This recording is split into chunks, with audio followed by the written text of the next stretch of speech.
History remembers generals, kings, and inventors, but it buries the names of children whose talent bloomed in chains. In the shadows of 19th century America, there were hands that created beauty while their owners lived in terror. Tonight's story is not just about skill, it's about survival, silence, and a life stitched together with pain. She was still small enough that the table loomed above her like a wall, yet her hands moved with a certainty that unsettled the adults who watched. Abigail Foster learned the language of cloth before she learned safety or rest. Fabric was placed before her as a test, and she passed every time. Not because she was taught with patience, but because failure carried consequences that pressed against her ribs like a held breath. Her fingers memorized texture the way other children memorized games, knowing by touch alone where a seam would fall, how a sleeve would curve, how weight would settle once the garment met a living body. The households that first noticed her talent did not search for skill. They stumbled upon it by accident, startled when a dress repaired by a child emerged straighter than one finished by trained hands, stitches aligned as if guided by something unseen, tight enough to endure years, delicate enough to disappear into the weave. Wealthy women ran their palms over finished hems and paused, confused by the perfection. They asked who had done the work and then asked no more, because the answer unsettled them more than the silence. Abigail worked wherever there was light enough to see, sometimes kneeling, sometimes crouched, often working until the flame beside her burned low and filled the room with a bitter smell. She learned to ration her blinking because even a moment of rest slowed the needle. The sound of thread pulling through cloth became a rhythm that replaced lullabies. In rooms filled with velvet curtains and polished wood, she existed like a shadow cast by the furniture, present but unacknowledged. As her skill grew, so did the demand. Dresses meant for formal gatherings, fitted coats, collars edged so finely they seemed drawn rather than sewn, all passed through her hands. The garments traveled into spaces she never entered, worn beneath chandeliers and admired in mirrors taller than she was. Compliments floated back through hallways without names attached, spoken as though the work had simply appeared, as though beauty could exist without a creator. There was fear threaded into every piece she made. Fear sharpened her attention and trained her hands to correct mistakes before they formed. A crooked line could invite punishment. A loose stitch could mean hours repeated under watchful eyes. Even when her work surpassed expectation, there was no relief. Excellence became a trap, ensuring she would never be spared, ensuring her nights would grow longer as her reputation spread quietly from house to house. Some adults spoke of her ability as if it were unnatural, whispering that such precision in a child suggested something eerie, something borrowed rather than learned. They admired the results, but regarded the source with suspicion, uncomfortable with the idea that brilliance could rise from a place they believed incapable of it. Others treated her talent as proof of utility alone, evidence that her hands were valuable even if her life was not. She absorbed everything without comment. The weight of fabric trained her arms. The smell of starch and sweat clung to her skin. Her eyes learned to measure bodies that never looked back at her. In the stillness of late hours, when the house settled and only insects moved outside, she sometimes paused to trace a finished seam, not in pride, but in disbelief that something so precise had come from a life so restricted. What made her talent extraordinary was not only its quality, but its consistency. No matter the exhaustion, no matter the hunger, her work remained steady. It was as though her hands had learned to detach from the rest of her, continuing even when her thoughts drifted into quiet places where no voices followed. Those moments frightened her, yet they also kept her alive, allowing her to disappear while remaining useful. The wealth around her sharpened the contrast of her existence. Silk brushed her wrists while she stood barefoot. Gold buttons passed through her fingers while she counted breaths to stay upright. Every garment carried the outline of the body it would adorn, a body free to move through rooms where she could not linger. She learned the shapes of privilege without ever touching its comfort. People would later say the dresses from that time had a strange presence, something difficult to describe, as if the fabric remembered more than it should. They could not have known that a child poured every ounce of focus into each piece, stitching fear, endurance, and silence into the seams. Abigail did not see herself as gifted. She saw herself as surviving moment to moment, needle moving because stopping was never an option, because in a world that measured her worth only by what her hands could produce, Stillness felt more dangerous than pain, more threatening than exhaustion, more terrifying than the endless night stretching forward, waiting for the next piece of cloth to be placed before her. The dresses left her hands and entered a world that did not include her, carried upward into rooms where the air smelled of perfume instead of sweat and candle smoke. Once a garment was finished, Abigail rarely saw it again, yet its absence lingered like a hollow space beside her. She knew them by memory, by the pressure of fabric against her fingers, by the hours measured in stitches rather than time. The people who wore them became distant figures she understood only through proportions, shoulders and waists she had measured without ever meeting their eyes. Admiration followed the clothes, not the maker. Compliments were spoken freely, voices bright with approval, but they drifted past Abigail as though she were furniture. A woman would turn before a mirror, fingers grazing lace, remarking on the elegance, the fit, the way the fabric seemed to move with the body. Another would ask where it had been made, and the answer would be delivered vaguely, stripped of names, softened into something untraceable. The work was praised as if it had emerged naturally from the house itself. Abigail learned to recognize the moment when her labor became invisible. It happened the instant the garment left the work table. Before that, she was watched, corrected, hurried. After that, she vanished. The dress became the focus, absorbing all attention while the child who made it faded back into silence. Even mistakes, when they occurred, were attributed to her without acknowledging her presence, spoken about rather than spoken to, as if she were not standing close enough to hear. There was a peculiar cruelty in how her skill elevated the clothing while diminishing her further. The more exquisite her work became, the more firmly she was pushed into the background. People feared acknowledging her ability too directly, uncomfortable with the contradiction it presented to their beliefs. To admit her talent openly would require admitting her humanity, and that was a step they refused to take. So they admired the dresses instead, allowing beauty to exist without confronting its source. She overheard conversations not meant for her ears. Guests speculated about the quality of the stitching, wondering which shop or seamstress had produced it. Some guessed it must have come from a city, from someone formally trained. Others suggested it was imported. No one imagined a child bent over fabric in a back room, working until her hands cramped. Abigail listened quietly, absorbing the strange sensation of being erased while her work was celebrated. The mirrors that reflected the dresses never reflected her. She stood to the side, holding pins or thread, watching women admire themselves in garments shaped by her labor. The contrast pressed against her chest.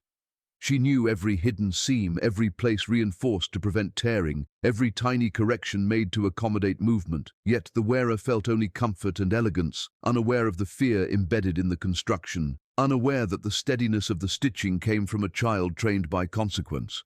Sometimes the garments returned to her for alterations. A waist needed tightening, a hem adjusting. The dress would arrive carrying the scent of another life, traces of perfume and smoke from gatherings she would never attend.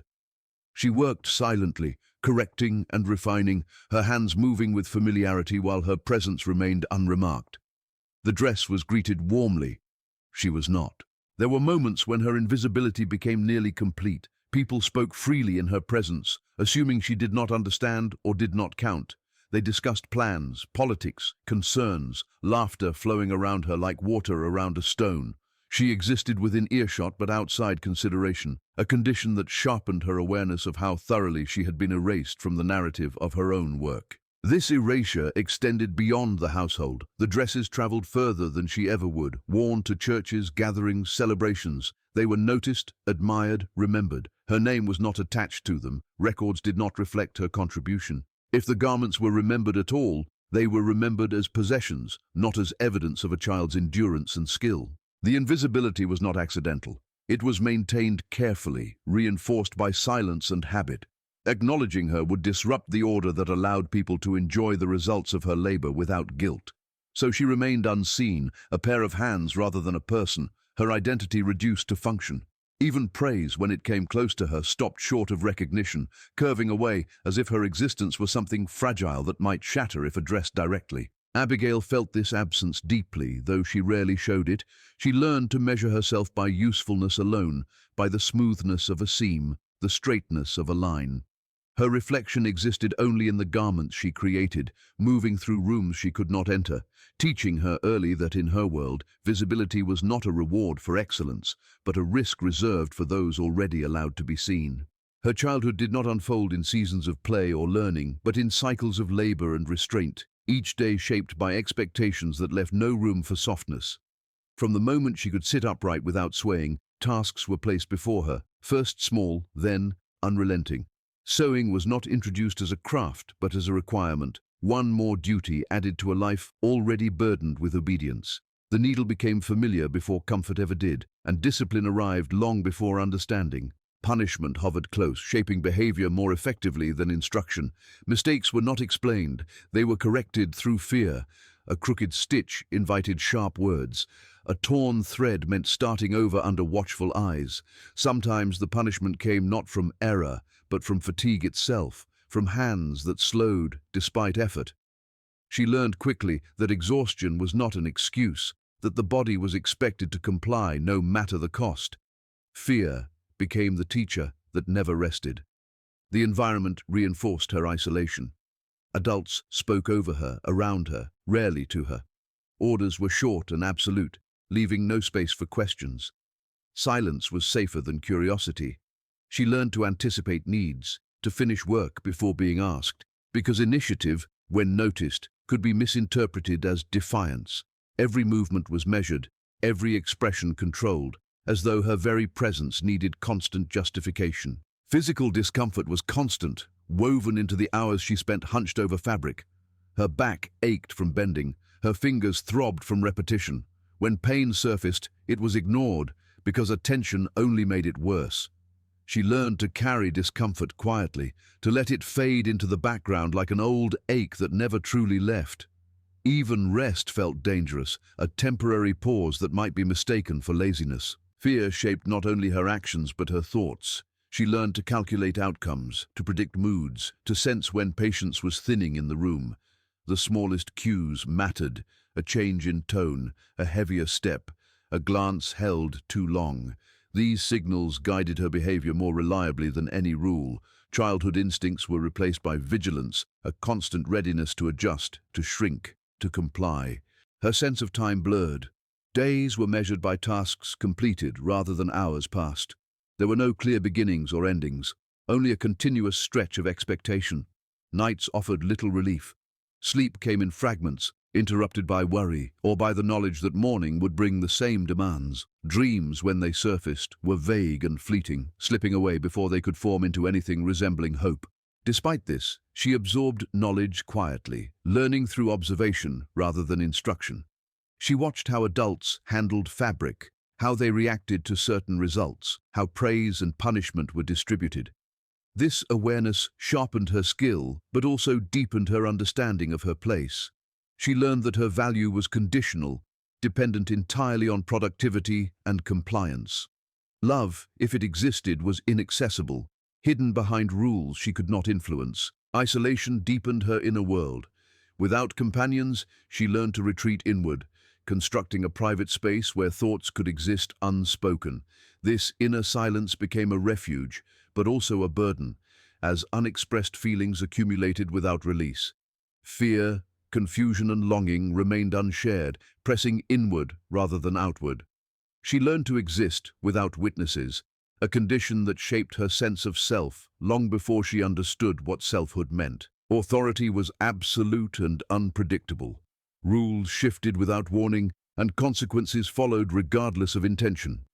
She learned that fairness was irrelevant, that effort did not guarantee safety. This uncertainty sharpened her focus, but eroded her trust. Stability was an illusion she could not afford to believe in. Every day required adaptation, a constant recalibration of behavior to survive the moods and expectations surrounding her. Her childhood was defined not by growth, but by endurance. The world taught her early that innocence offered no protection, that vulnerability invited harm. Creativity did not soften her circumstances, it intensified them. The very skill that set her apart also ensured closer scrutiny, greater demands, harsher consequences. Fear was not an occasional presence, but a constant companion, guiding her hands, her thoughts, her breathing, shaping a life where safety was never assumed, and childhood faded quietly under the weight of necessity. Creativity became her refuge long before it became her reputation. In moments when the world pressed too close, when voices sharpened and expectations crowded the air, Abigail learned to disappear into the act of making. The motion of needle through cloth created a narrow passage where she could breathe, a place where the rules softened just enough for her mind to drift away from fear. Sewing was not freedom, but it offered distance, a thin barrier between her inner life and the demands surrounding her. Within that narrow space, she found control she lacked everywhere else. Fabric obeyed her hands in ways people never did. A stitch responded to pressure and direction, rewarding patience with precision. This sense of order became essential, allowing her to experience cause and effect without cruelty.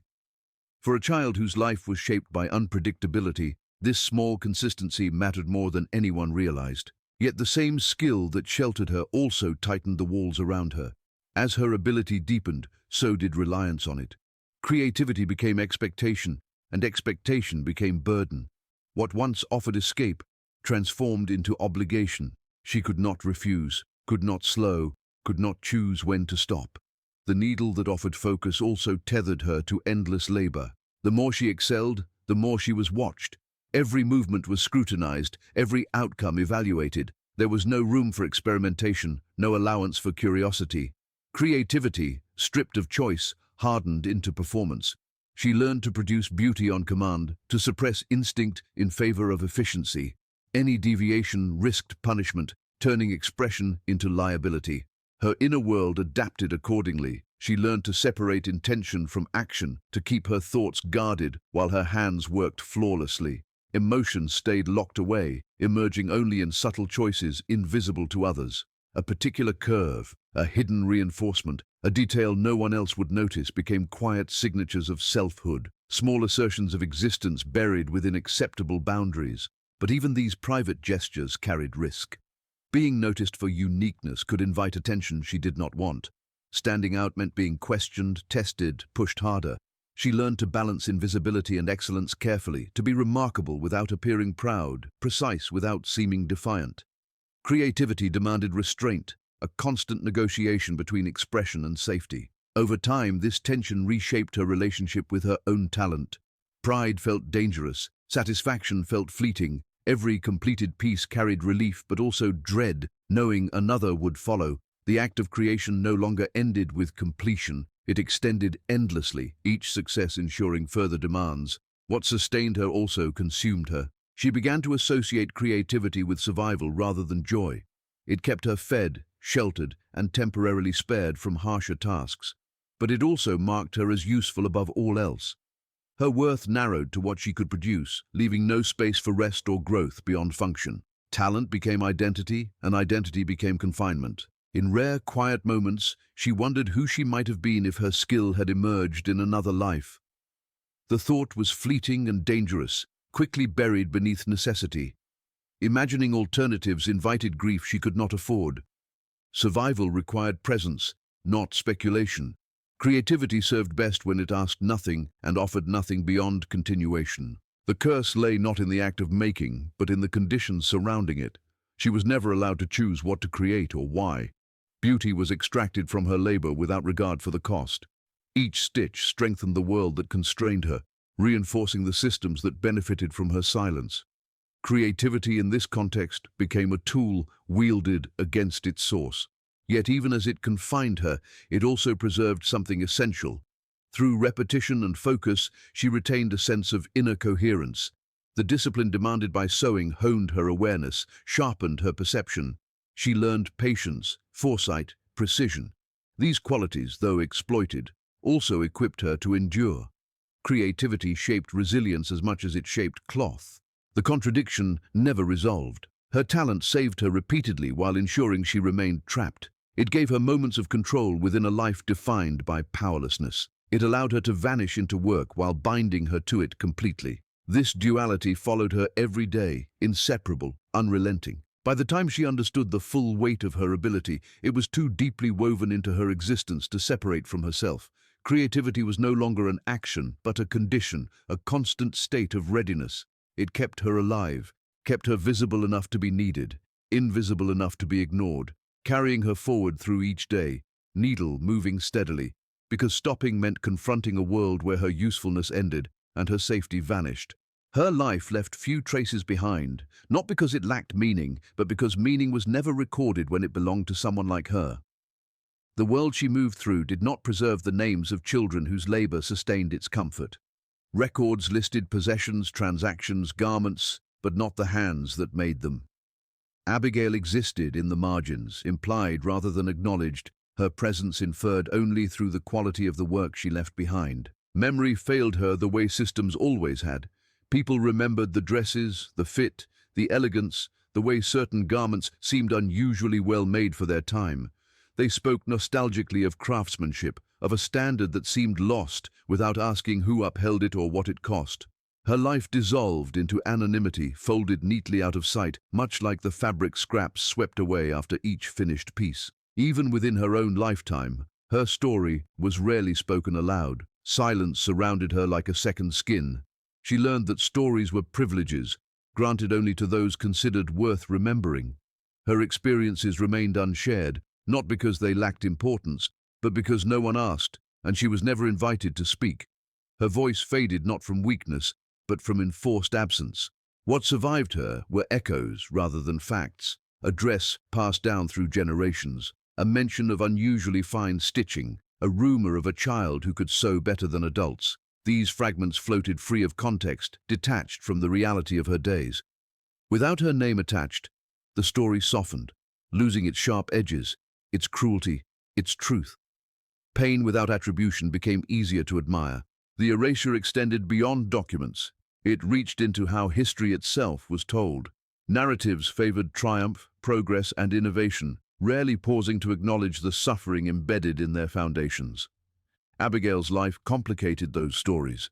Her existence challenged the idea that talent naturally led to opportunity, that skill was rewarded with dignity. Forgetting her made history simpler, more comfortable.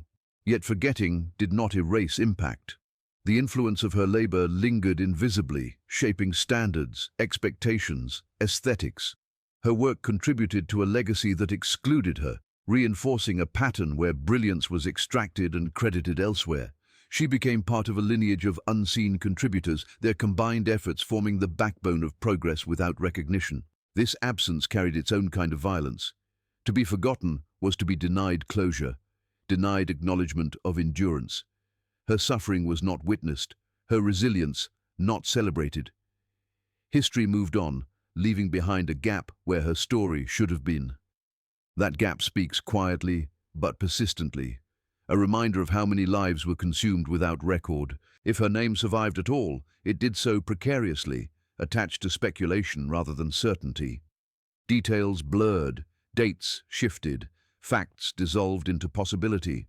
The lack of documentation made it easier to doubt her existence entirely, to question whether such a life could be known. This doubt became another layer of erasure, undermining even the fragments that remained. Yet there is power in remembering what was intentionally forgotten.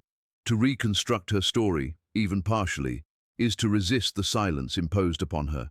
It is to acknowledge that history's gaps are not empty, but filled with lives deliberately omitted. Abigail's absence reveals the contours of a system that thrived on invisibility, that depended on forgetting to sustain itself. Her life mattered not because it was exceptional in isolation, but because it was representative of countless others who lived and labored without acknowledgement. Remembering her means confronting a broader truth, that horror does not always announce itself loudly, that it often unfolds quietly, through routine, through neglect, through the steady normalization of suffering. In the end, her legacy is not a single garment or skill, but the reminder that history is incomplete by design. The stories we inherit are shaped as much by omission as by inclusion. Abigail's life, pieced together from fragments and inference, stands as a testament to those omissions, urging a closer look at what has been left out and why. She does not rest easily in memory because memory was never made for her. Her story resists neat resolution, lingering unresolved, demanding attention without offering comfort. To remember her is to accept discomfort, to sit with the knowledge that beauty and cruelty often coexist, and that the most enduring contributions are sometimes those made by people whose names were never meant to survive, whose lives were consumed quietly, leaving behind only the faint impression of their existence, stitched into the fabric of history, waiting to be noticed